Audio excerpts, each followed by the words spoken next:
Hey, what's up, guys? Welcome back to Guys at Magic. This is Hunter and Shane. What's up, Shane? What's up, nerds? We are back doing another episode of Resolving the Stack. What is this, Shane? Well, it's our weekly wrap-up. So, if you're new here, that's what we're doing.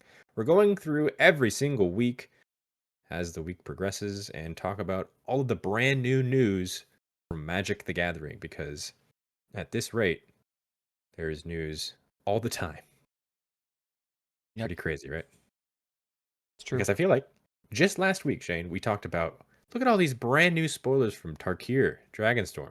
Yeah, and then like the space one, and then And Final we're on Fantasy. for exactly one more week, and we have new spoilers to talk about in this video for Spider-Man.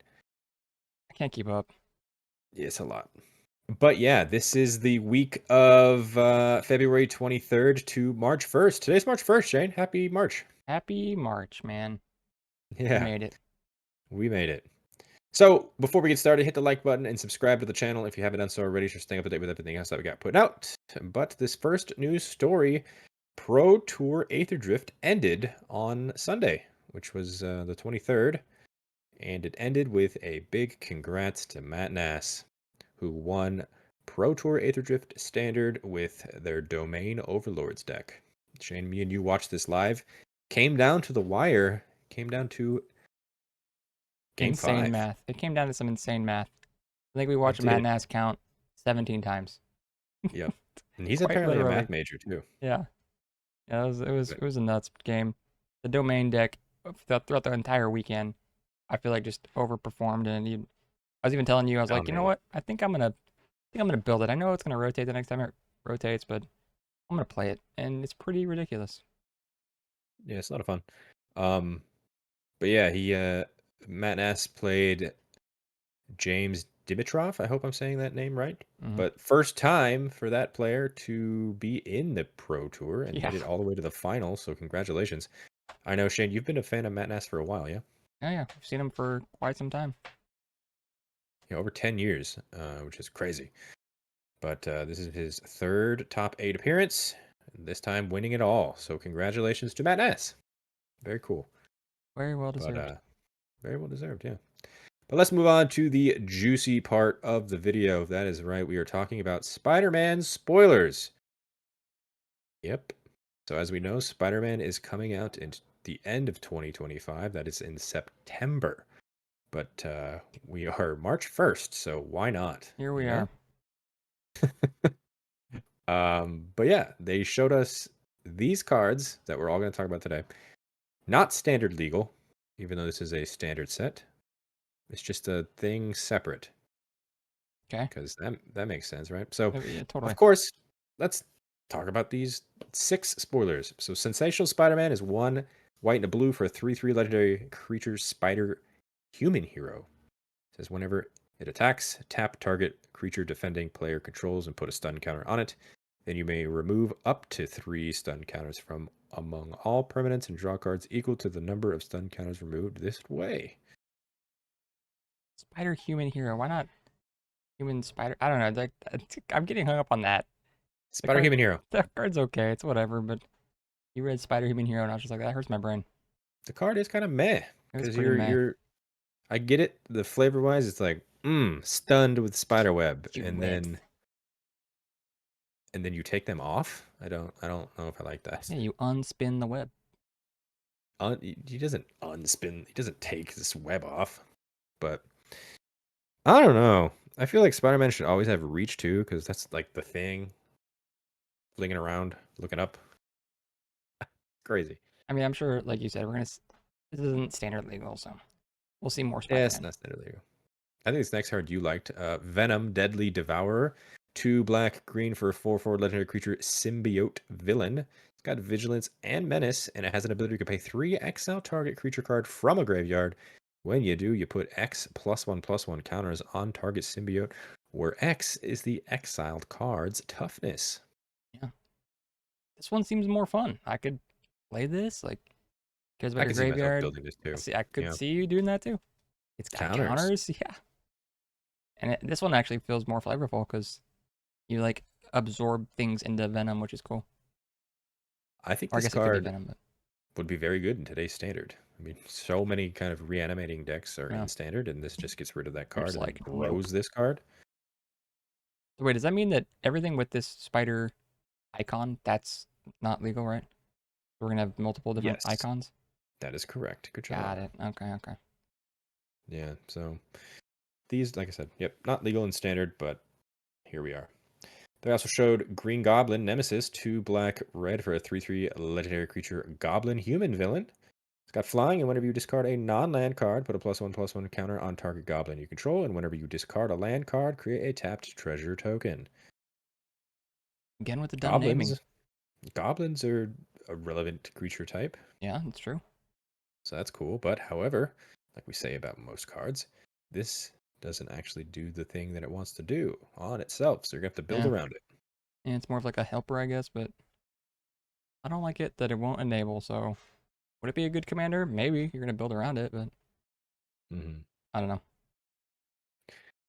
Moving on, we've got Doc Ock, Evil Inventor, 5 blue black. That is 7 mana for an 8/8 legendary creature human scientist villain. This is the beginning of combat on your turn. Target non-creature artifact you control becomes an 8/8 robot villain artifact creature in addition to its other types. That doesn't say till end of turn. Does not say till end of turn, so your artifacts are just 8/8s. So you're just gonna turn all your treasures into 8/8s. Or Hmm. anything, I guess. Yeah, Doc That's Ock. it's I kinda mean, cool. but it's 7 mana though. That is hefty. Also, what the heck? Why isn't this a scientist human villain? This is the human scientist villain. Okay. Now they get it correct.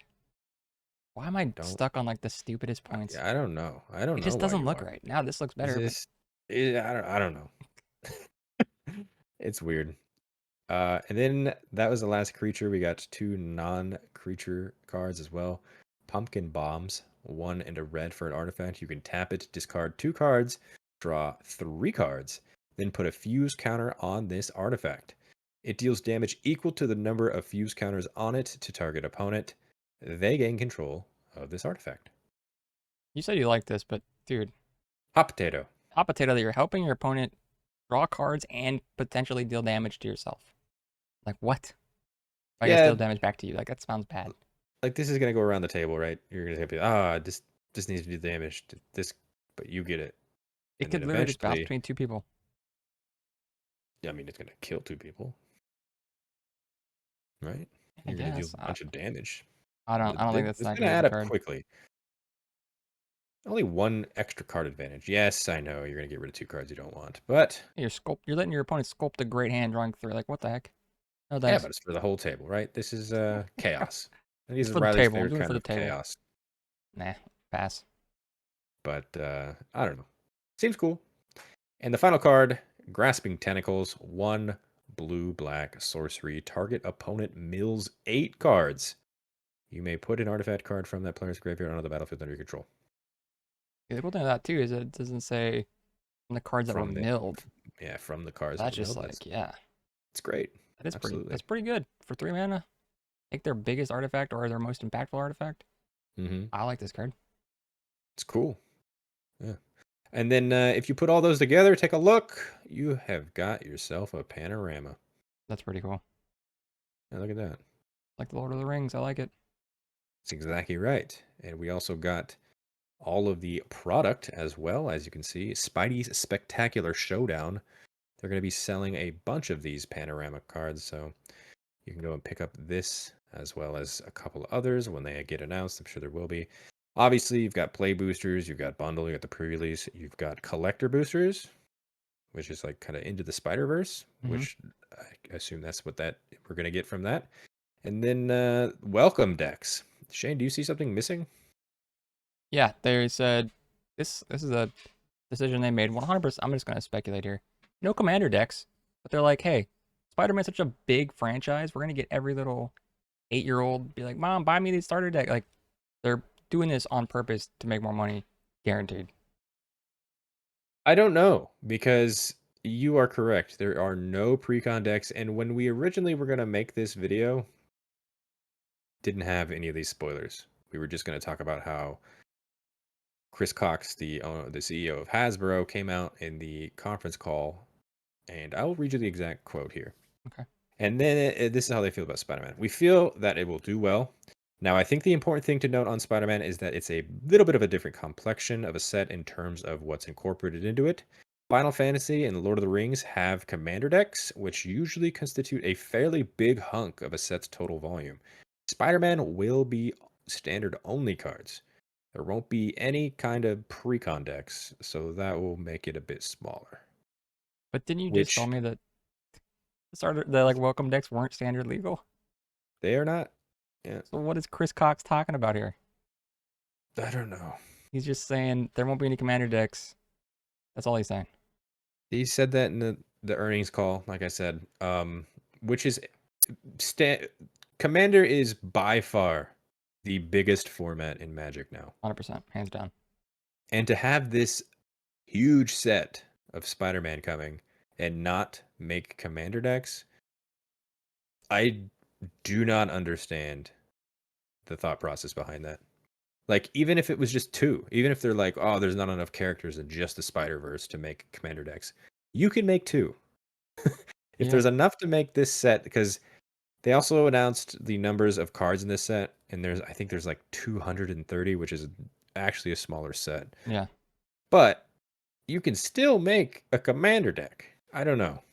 I I still honestly think it's got to do something with like they're trying to cast the broadest net, and maybe commanders not it for in their eyes. I don't know, dude, but yeah, that's a miss on my opinion. I am a Marvel fan as well, and when they first announced, like, hey, we've teamed up with Marvel, I was very excited. I'm like, we're gonna get so much Marvel stuff. And then they were like, actually, we're gonna separate Spider-Man, which I don't understand. And then on top of that, just not make commander decks. I will not understand that decision. I Yeah, feel like it's a really big missed opportunity for money, which is crazy because so far we've seen WotC just really hunker down on everything of money, yeah, money, money, money, money. yep. Um, but yeah. Anyways, that's what we got for Spider-Man. Also, one quick thing to note: at the time of recording this video, we've already sold out of the pre-orders of the collector boosters, Wild. which is insane. Because you said they were super expensive, right? It's like $455 for a box. Yikes. Which leads us to our next topic of discussion today, Shane. This is a great transition, you know? Didn't even mean to. Let's go. The next one is Mark Rosewater, if you guys don't already know, has a Tumblr account and answers fans' questions. And a fan had asked, is an individual Final Fantasy play booster intended to be the same price as Aetherdrift? Sorry for the basic question, but it's hard to find clear info online. To which Mark responded, no, Universes Beyond boosters normally have a higher MSRP. Now, All right. that is crazy. Why is that So crazy, this honey? is Tell me. this is Universes Beyond Mm-hmm. confirmation that it will always have a higher MSRP, which honestly, now that everything is standard legal, I don't see why. Because the IP costs more to get. You're still like, I'm at a point where like, hey, you should sell it for you're going to be printing a bunch of this product because it's going to be in standard for the next 3 years. True. So set it at a price point that you can sell a bunch of it to make more money. I don't. It's a really weird position. I mean, they have the numbers. We don't. Maybe they still sell the same amount of money or same amount of product. That would be I wild. mean, they probably will. Saffron Olive over from MTG Goldfish actually brought up a really good point online and said, worried about how these price increases will impact standard. It's a great for new players that come in and buy Final Fantasy or Spider-Man, but these players are also unlikely to sell their cards, which is a really great point because these are going to be collectors that are fan of the series. So not sure how much they will help increase supply for the rest of us. As we've seen with some master sets, high price drafts often lead to less drafting, which again would make less card supply hitting the market itself. And it's hard for Seth to imagine a world where standard doesn't end up meaningfully more expensive, which is a shame. and threatens to undo all of the work Wizards has put into revitalizing Paper Standard over the past year or so, which, very good point. I mean, that's just going to keep happening the more and more we get these non-Magic sets. When you get more people to come into the game that are not really Magic fans, there's collectors, and yeah, WotC, maybe not WotC, but Hasbro's doing it to make more money, but they're doing it at the sake of their player base. Yeah, Unfortunate. it's weird though, because like I said, Standard's not rotating for 3 years, so Yeah. why not make it more accessible? It's just crazy. I don't know. We're gonna get standard prices, obviously. Like a lot of these times, like because all these universes beyond, they were supposed to be modern cards until they decided against that. So I still have the question. Obviously, we haven't seen all these spoilers yet, starting with Final Fantasy for the universe beyond. But I'm wondering if like the power level of these sets are going to be higher, which would make singles skyrocket. Yeah. It's going to I don't make know. Standard even more fun to play.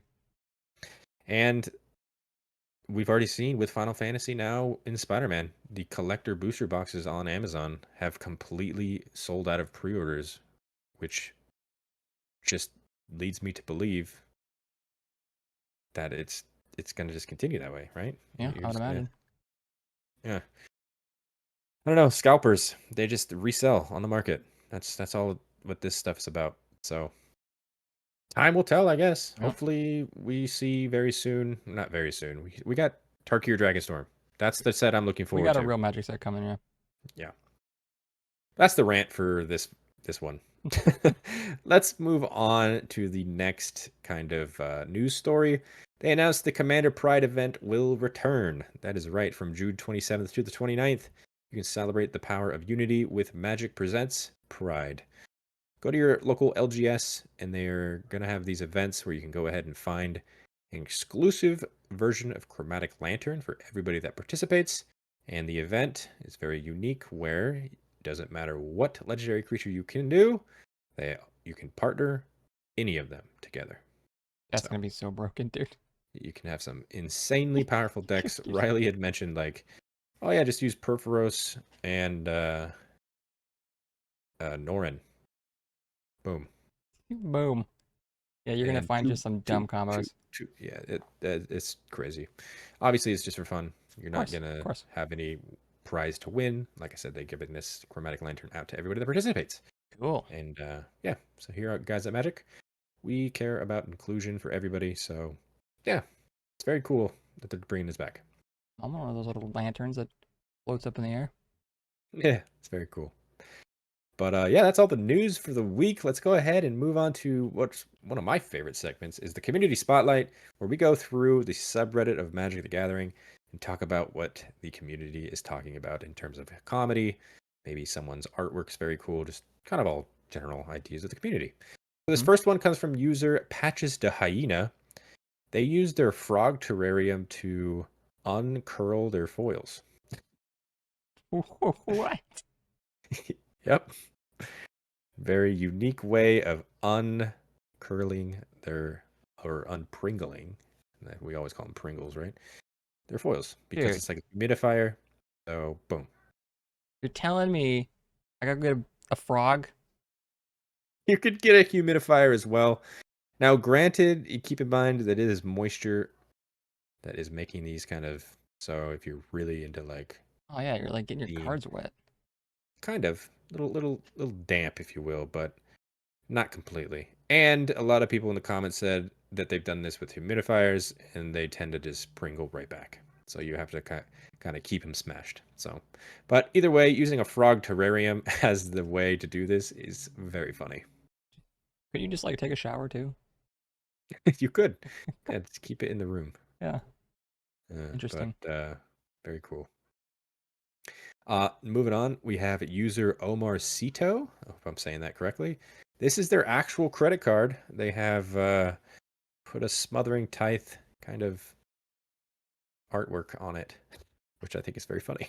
I thought this was like I thought it was like a alt art for it or whatever, and I saw the little chip thing, but I was just like, what am I not getting? I'm confused. Custom credit card. It's a credit card, got it. I Yep. wonder if they put their number somewhere in there, dude. You know, it's all hidden in the art, dude. Like, It's on the back. ah, But yeah, just just kind of like their own version of Smothering Tide 2 in case I don't know why they did that. Maybe because copyright reasons they didn't want to get in trouble, but dude, just fully like commit. That's what I would do. Plus, like, I guess that'd be cool once in a while when someone understands, but mm, no, they're gonna be like, what the hell is this? yeah. I think it's very funny. Do you pay the fee? And I paid credit card. And the final community spotlight comes from user Torcracer. Hope I'm saying that correct.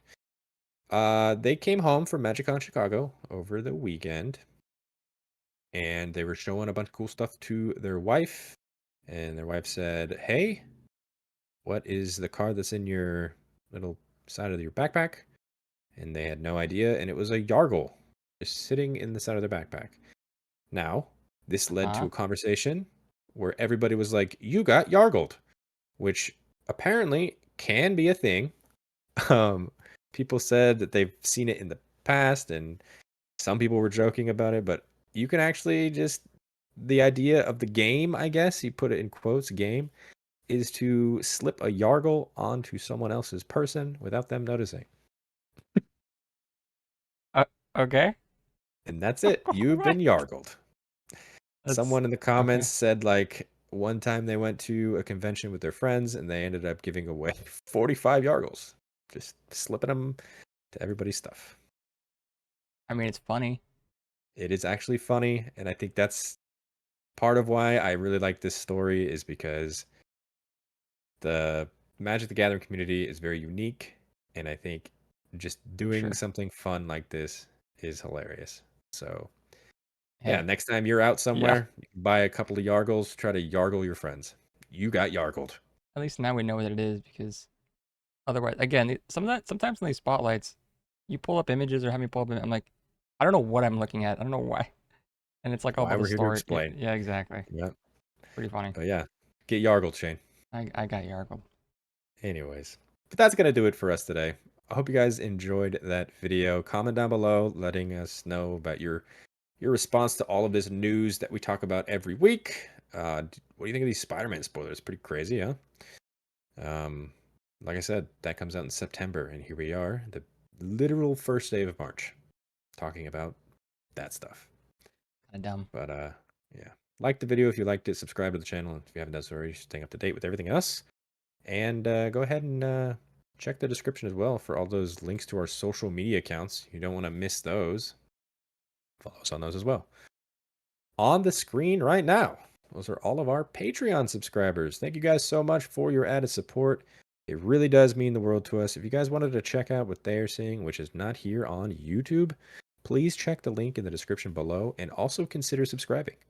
And a very special shout out to our Gains Indestructible tier, starting with Daryl Tripp, Marion Turner, Doc Jerome, Jimmy Ward, Kevo, Larry Killian, Robert Myatt, Thrifty PSGR, Tim K. and Ryder Cole. You guys are awesome. Appreciate every single one of you. And until the next video, I hope you guys have a great rest of your day. Peace. Bye bye.